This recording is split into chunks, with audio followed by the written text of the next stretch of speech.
질릴 일이 없다. 질릴 일이 없다. 네, 또 열심히 하게 된다. 그죠? 든다라는 생각이 드네요. 네. 예. 6장의 제목이 당신은 이미 충분합니다. 예. 이것도 한편으로는 그래 그러면서 다른 한편으로는 역시 불편해 막 이런 생각이 들었어요. 그러니까요. 예. 근데 81페이지부터 제가 조금 읽어볼게요. 네. 자신이 영적으로 계속 성장한다고 해도 무조건 만족감을 느끼는 것은 아니다. 무엇보다도 20년 혹은 50년 전에 자기 안에 들끓었던 젊은이의 열광이 더 이상 느껴지지 않고 하나님과의 관계가 변화했다는 사실에 먼저 만족해야 합니다. 하나님과의 관계가 예전에 비해 몸이 건조해질 수도 있습니다. 하지만 그러한 몸이 건조함 속에 또 다른 기회가 존재합니다. 저는 하나님을 더 이상 저에게 좋은 감정만을 선사하는 존재로 이용하지 않고 하나님께 제 마음을 터놓고 제가 지금 가지고 있는 감정을 가지고 비록 지금은 아주 깊은 감정은 아니지만 하나님 앞에서 제 길을 나아갑니다. 저는 하나님을 꽉 붙들고 기도와 명성의 시간을 가집니다. 하지만 기도하는 시간 동안에 매번 언제나 행복한 감정을 느낄 것이라고 기대하지는 않습니다. 저는 현재 주어진 것에 만족합니다. 공허감이 느껴질 때는 그 공허감을 그냥 느낍니다. 하나님이 가까이에 있음을 느낄 때는 감사함을 느낍니다.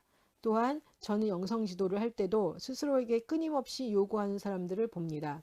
저는 더 영적인 사람이 되었으면 좋겠고 오롯이 하나님과 함께 살아갈 수 있으면 좋겠습니다. 그런데 제 안에서 세상의 다른 욕망들이 느껴집니다. 기도할 때 저 집중했으면 좋겠고 다른 사람들을 위해 더 꾸준하게 더 많이 기도했으면 좋겠습니다.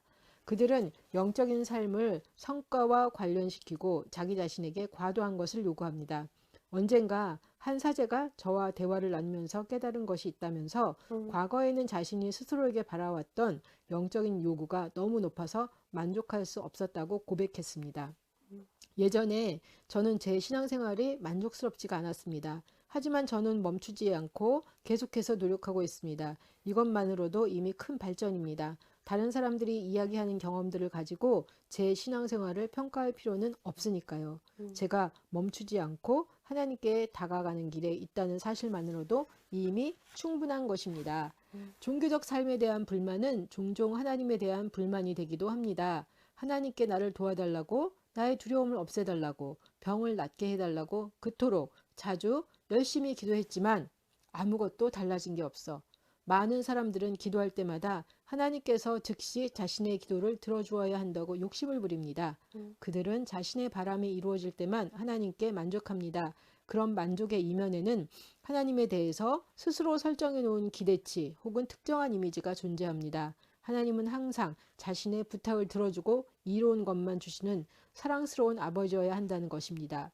하지만 하나님에 대한 이러한 이미지는 하나님을 우리와 같은 인간의 수준으로 끌어내립니다. 하나님은 모든 모습을 뛰어넘는 곳에 존재하시며 우리에게 경외심을 갖게 하시는 절대적인 비밀과 같은 분입니다.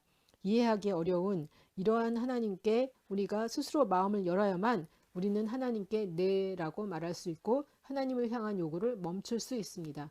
부디 먼저 마음을 열고 안심하고 사세요. 당신은 이미 충분합니다.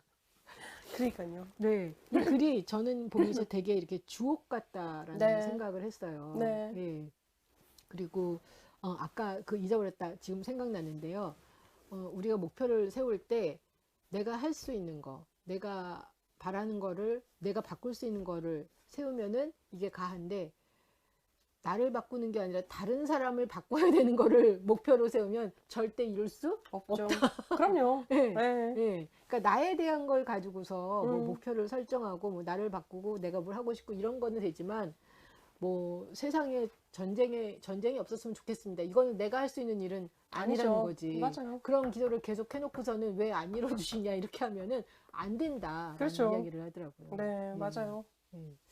저는 이 글을 보면서 참 하나님에 대해서 편안하게 네. 공허감을 느낄 때 공허함을 느끼고 기도가 될 때는 기도가 잘 됐구나. 안 될 때는 기도가 안 됐구나. 그 자체를 편안히 인정할 수 있다라는 거. 네. 이거를 보면서 참 이렇게 위안이 되는 글이다라는 생각을 했어요. 네, 맞아요. 하나님에 대한 신뢰가 바탕으로 되어야지 사실 가능한 이야기인 거잖아요. 그렇죠. 우리 아까 그 선생님 읽으실 때 말한 것처럼 내 기도를 들어주지 않아서 왜요? 막 이렇게 하지 말라고 얘기하잖아요. 왜냐면 뭐 해도 되죠. 해도 되는데 그런 하나님으로만 여기지 말라라고 얘기하는 것 자체는 우리가 자꾸 하나님을 한계 속에서 가두기 때문에 그렇거든요. 근데 어쨌든 선생님이 아까 이제 그 초반에 얘기하셨던 것처럼 하나님이 내 상황을 다 살피고 계시는구나라는 확신이 있으면 내 기도가 무미 건조하고 내 영혼이 무미 건조할지라도 내 기도가 정말 풍요롭고 내 영혼이 풍요로울지라도 일이 이루어지지 않을지라도 그렇죠. 일이 이루어질지라도 예. 뭐 그죠. 상황이 변할지라도 변하지 예, 예. 않을지라도 상관없이 하나님 이 앞에 머물러 모든 있을 수 것을 있다. 하나님이 그렇죠. 다스리고 있다. 그렇죠. 그것만 있으면 사실은 이미 내겐 모든 것이 충분하다라는 고백이 가능할 수도 있겠죠. 그렇죠. 꾸준하게는 아닐지라도. 그렇죠. 네. 6장 보시면서 네. 그러니까 한계를 알고 있어야 된다라는 거 되게 중요하다라는 생각하거든요. 음. 영혼은 우리의 한계를 알고 있다. 그런데 우리가 스스로에게 한계를 넘어서는 요구를 하면 영혼은 반란을 일으킨다라고 얘기를 하거든요. 반란을 일으킨다. 네, 그렇죠.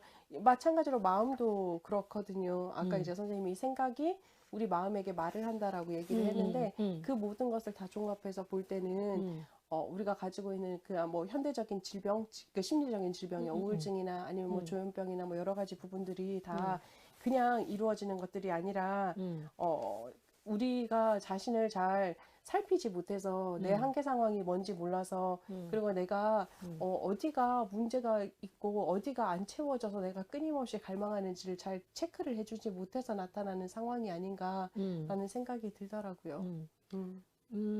그 제가 어제 공황장애 관련한 책을 읽었는데 거기서 네. 공황장애가 일어났다는 거가 꼭 나쁜 건 아니다. 그럼요. 공황장애를 통해서 지금 이야기를 한다는 거지. 너 맞아요. 지금 계속 그렇게 가면 안 돼. 그렇죠. 싫어하는 얘기인 거예요. 네, 그래서 멈추고 돌아보면 음. 내가 이 부분에서 아니구나. 이거는 내가 정말 원치 않는구나. 행복하지 않구나라는 걸 발견하고 돌이키면 그게 이제 축복이 된다는 거죠. 맞아요.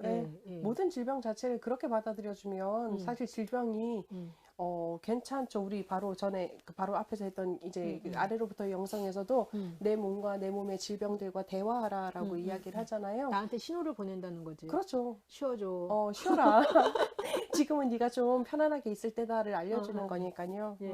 그거를 깨달으면 우리는 진짜 충분하다라는 것을 인지할 수 있겠다라는 생각했어요. 네.